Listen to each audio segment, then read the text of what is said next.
Salam tordoshlar, Maqtalar tariqqa söz aldığı ishlab tarqatgan kino va ta'sirot programmamizni ko'rishinglarni qarshilamiz. Bugun do'stlarimizning huzuriga elib kelganimiz Hindistonning kishiga umid, ishonch ato qiladigan ta'sirli hikoya filmi Hiqiq Muallim. Film chiqqa qizning ma'lum bir maktabning o'qituvchilik yuzturani imtihoniga qatnashayotgan maydonidan boshlandi. Imtihon jarayonida qizchaqning to'xtamay chiqaq urishi imtihon ilayotgan o'qituvchilarni hayron qoldirdi. Qizchaqning tushuntirishi ostida ular uning nerv xarakterlik to'riy kesli bemor ekanligini, bu xil kasalning bemorni to'xtamay chiqaq urg'izib, jiddiylashganda ahvolning texim ig'irlab ketadiganligini tushunadi. Gerçi ular qizchaqqa yeztashlik qilsa-mu, biroq uni o'qituvchilikqa mos kelmayotgansiz, darsxonada mekandek chillab yursangiz qanday bo'ladi deb yo'lga silib qo'ydi. Bu qitimliq rad qilinish uning o'qituvchilik arzusini ta'virtilmaydi. Chunki bu uning balliqdagi arzusi. Bu arzuni uningga Sandik maktabining ayni chog'dagi mudira ato qilgan.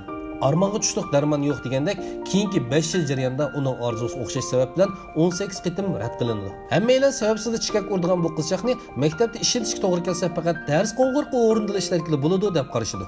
Hatta dadisimi uni o'qituvchi bo'lishdan voz kechishga da'vat qilib, uningga bankidan xizmat tepib qo'yganligini aytdi. Chiqaq qizchaq kichkidan kamsitishga, rad qilishga, mazoq qilishga uchrab, boshqalarning g'ayriy nazarga ko'nib ketgan bo'lg'achqa, ularni pisantigim ilib qo'ymaydi. Biroq o'z suygan dadisining o'zidan nomus his qilayotganiga 20 necha yil bo'lgan bo'lsa-mu, uning har bir qitimli g'ayriy nazari uning qalbiga o'qiyadek sanjiladi. Dadisidan ko'ngli ranjib turganda inisi uningga Sandik maktabining uni ishlatishga qo'shilganlik xabarini elib keladi. 5 yil kutgan o'qituvchilik arzusi oxiri amalga oshdi. Sandik maktabi tarafidan 5 qitim rad qilingan chiqqan qizchaq 6-chi qitim maktab mudirining e'tirof qilishiga erishdi. O'zining tavranmas irodasi bilan maktab mudirini ta'sirlantirdi. Chiqqan qizchaq mas'ul sinfda 14 o'quvchi bo'lib, maktabdagi eng nachar o'quvchilar hisoblanadi. Bu bolalar dars natijasining nacharligini hisob qilmaganda urush, jidal, talash, tartish, qimar deganlarda har holda jamiyatning oldi sanaladi. Bu bolalarning hammasi namratlar ma'nosi cho'ng bo'lgan bo'lib, saqchining bolasi saqchi bo'ladi, o'g'rining bolasi o'g'ri bo'ladi degan so'zga shubhasiz ishonadi. Shunga bilimning taqdirini o'zgartiradiganligiga hargiz ishonmaydi. Chiqaq muallimning 1-soatlik darsida uning chiqaq tutishini o'quvchilar xo'rozning chilishiga o'xshatib zangliq qilishga boshlaydi va uni maktabdan ketkazishga urinadi.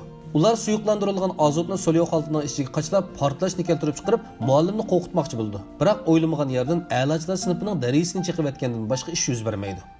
A'lochilar sinfining mas'ulining bu 14 o'quvchi va chiqaq muallimga eg'ir fikr bo'lib, ularni bu maktabdan ketish kerak deb qaraydi. Shunga u bu qitimliq voqea orqali bolalarni haydab o'tmoqchi bo'ldi. Biroq chiqaq muallim bu ximiya darsi o'tayotganda yuz bergan hodisa deb bir xatolikni o'z ustiga oladi. Shundaqla qaldiqlar sinfining mavsumlik imtihonida %100 o'tishiga kapolatlik berib, o'quvchilarni saqlab qoladi.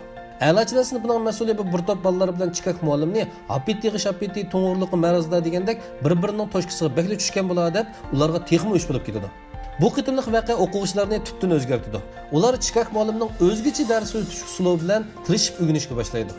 14 bola bilimning suyida eqib o'tida kuyib yurganida a'lochilar sinfidagi a'lochi qizchaq qaldiqlar sinfidagi qaravoy bolani xalqarалық musobaqaga qatnashtirish uchun yasagan qurilish modelini ko'rib beqishga chaqirdi. A'lochi qizchaq qaravoyga quyosh energiyasi taqchisi o'rnining xato bo'lib qolganligini, shunga qaytadan chaplash kerakligini aytdi.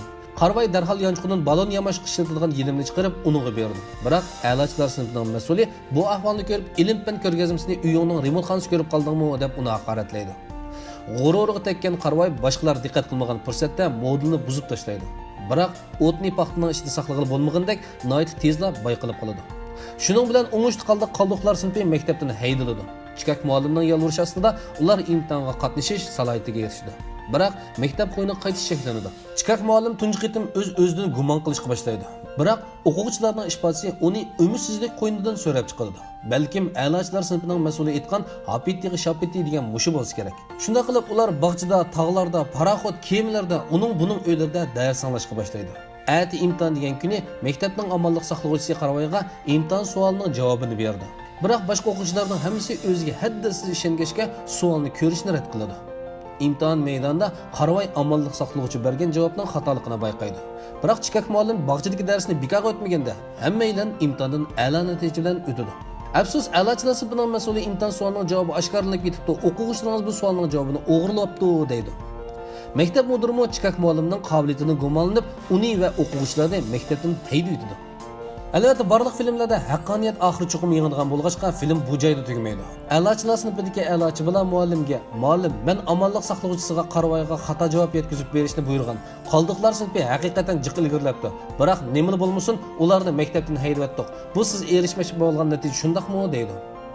Shundala bu muallim o'zining xatolashganligini, bu qitimqi ishtila emas, balki bola tarbiyalash yo'lida bolalarga yengilishni o'rgatib, odam bo'lishning yo'lini o'rgatishni unutib qolganligini his qiladi. Yillik xulosada o'quvchisining xatoligini o'z ustiga ilib, qoldiqlar sinfidan kechirim so'raydi va ularga mukofot tarqatgandan keyin maktabdan ayriladi. Chiqaq muallim nachar o'quvchi yo'q, layoqasiz o'qituvchi bor degan o'qituvchilik mezoni bilan hayotini maktabga ataydi. Xo'sh qadrli ko'rmanlar, Mantala Taraqqus tayyorlagan kino va ta'sirot programmamiz bugun mushada oxirlashdi. Mazkur filmning to'liq nusxasini ko'rmoqchi bo'lsangiz, Talat media salonimizni qo'shilib 50 raqamini avasangiz Uyg'urcha nusxasini ko'ra olasiz. Keyingi qitim ko'rishga omon bo'lg'aysizlar. Xayr xo'sh.